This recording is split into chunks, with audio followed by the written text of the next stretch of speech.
I finally got up here and doing the offertory. Verme's tried to schedule me a few times, and I've managed to get out of it one way or the other, whether it be scheduling conflicts or changing, beach trip, whatever. Something always got almost this time. And then, so anyway, in fact, not only did I get scheduled for it this time, I got pushed up by a week last minute. But hey, such is life. So, because I'd rather be over there doing my little thing, making everything else happen behind the scenes. But so anyway, I was thinking about what to talk about for an offertory because I grew up in a small Baptist church, so we just took the offertory and prayed for it. There was no message needed, and I thought about that. I'm like, that'd be kind of the easy way out. And then at one point I joked and I talked to Pastor Mike, and he offered me his 1.5 minute offertory message that he has.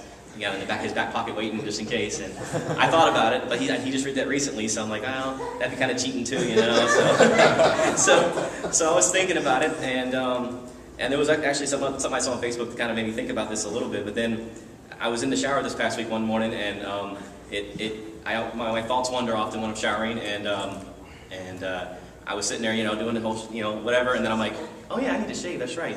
Yeah, I always do. I always do every week before church, and I realized I can make that tie in the offertory. You're thinking, like, what? How can you tie in your being shaved? So what I thought about was the hair on your face, right? Well, of course, a little different for men and women, but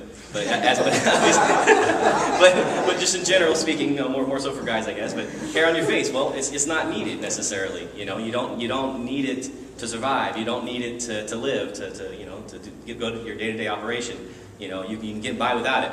However, it doesn't hurt to have it. And sometimes you get help. Obviously, there's the one aspect of it can give you some warmth maybe during winter. And as I was just for fun looking around the internet for uses of facial hair, interesting search nonetheless.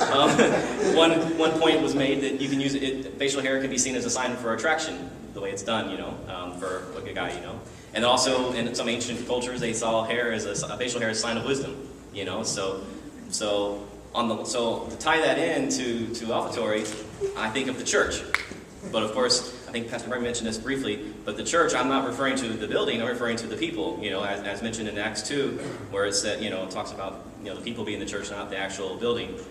The church doesn't need money, necessarily, to be a church. They can meet, like you were saying, the convalescent home, that's a church right there, but they don't have money to have a building like this just for that. They're a church, per se.